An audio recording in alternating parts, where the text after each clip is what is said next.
live here on our big program here on the Mix on Tuesdays. And, of course, you can check us out each and every week, JiggyJaguar.com, JiggyJaguar.us if you want to stream the show live, 24/7 replay, exclusive news and programming information, all available on that app. And we are going to get a hold of No Man Rogers here in a few moments. I'll bring him in here to the big program. He is going to join us live. And calling him a little late. Hello, Norm Rogers here. There's Norm Rogers. How are you, my friend? It's James Lowe calling you a little late. I apologize. We had a previous guest run over, so we are just now able to get to you. That's fine. But Norm Rogers joining us today here on iHeartRadio. Also, AMFM, 247.com, TuneIn, iTunes, and Radio Loyalty. And he joins us live here to talk about his brand new book. Now, this book, absolutely incredible. Tell us a little bit about the book. Well, the book is called Dumb Energy, and it's about wind and solar energy, which I consider to be complete frauds. The problem with wind and solar is that you have to have backup plants that provide electricity when the wind's not blowing and the sun's not shining. So if you have to build two sets of power plants, why bother? Just use the backup plants and forget about the wind and solar. We've got Norman Rogers with us today. He has got a fantastic book. It's called Dumb Energy, and he joins us today here on our Sunday radio broadcast, also AMFM, 247.com. Now, you were talking a little bit about some of the backup plans and some of the different things. Give us your thoughts and feelings on this and how some of these just don't work, in your opinion. Well, wind and solar is what you call intermittent energy, and that's contrasted with dispatchable electricity. A gas plant or a coal plant, they can tell them, well, turn on at a certain time, turn it off at a certain time, and give us this much power. With wind and solar, it's unpredictable. You take whatever you get. Some days the wind may be blowing, some days the sun may be shining, other days it's not. That's a crippling problem for wind and solar. Just makes them very impractical. And the government subsidizes wind and solar. The subsidies are huge because it doesn't make any sense without the subsidies. Now, get into details on that. We've got Norman Rogers with us today, Dumb Energy. Tell us about some of the subsidies and all that. Well, the federal government has a 30% subsidy for the construction cost, or in the case of wind, they have a subsidy per kilowatt hour. Then there's another subsidy that's called tax equity financing, which is a kind of a complicated tax scheme for basically looting the federal treasury to build these power plants. Then there's special deals with the power companies that result in everyone else paying higher rates. When you work through it all, it turns out that the wind is subsidized to the tune of 70%, and the solar is about the same.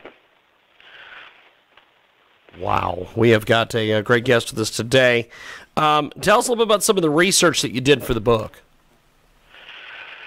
Well, I've been in the area of global warming and alternative energy for the last 10 years. I've spent a lot of time talking to scientists and visiting plants and actually there's a plant in California called the Ivanpah solar plant. It's famous for killing birds. It has about 60,000 mirrors that concentrate the sun on towers. They boil water to turn turbines. And if a bird happens to fly too close to that tower, his wings will catch on fire. And as you can imagine, a lot of the people who are concerned about birds have protested this. We have got the author of Dumb Energy, Norman Rogers, with us today. It's called Dumb Energy, a critique of wind and solar energy. He joins us today here on Skype audio, here on our Tuesday edition of The Mix. And amazing stuff from Norman Rogers. Now, take me through the writing process for the book, because that is one thing. We have a lot of writers. We have a lot of folks that listen to the program. Take us through the writing process. Well, I basically applied my rear end to the chair and wrote it. It took me about 3 or 4 months. I tried to make the book so it's not too technical. It's directed at the educated reader. It's not a long book, so you don't get bored going through it. It's right to the point. What else would you like to know about the writing process? Well, you put a lot of research into this. Were there any rewrites, the editing? Tell us all about it, man. Well, I had an editor who went through the whole thing and made suggestions and corrected typos and so forth.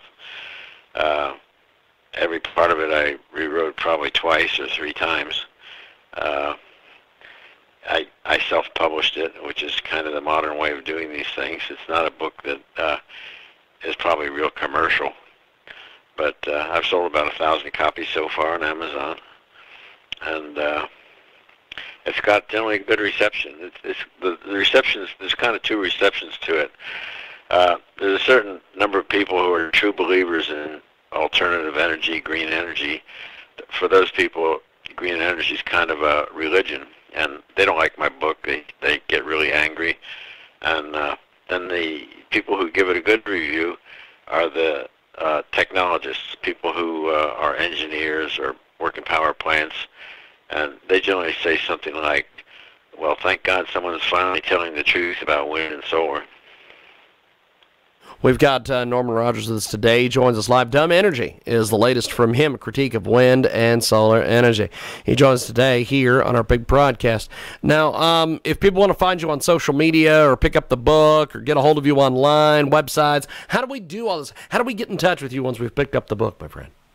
dumbenergy.com, and there's an email on dumbenergy.com if you want to contact me directly.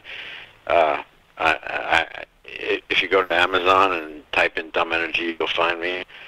If you go to Google and type in Dumb Energy or type in my name, you'll find me. I'm everywhere on the web. Fantastic. Well, I appreciate it, my friend. Thanks for being with us, and we will talk to you soon. Have yourself a wonderful, wonderful day. Thank you, man. Thanks for having me. Appreciate it. There he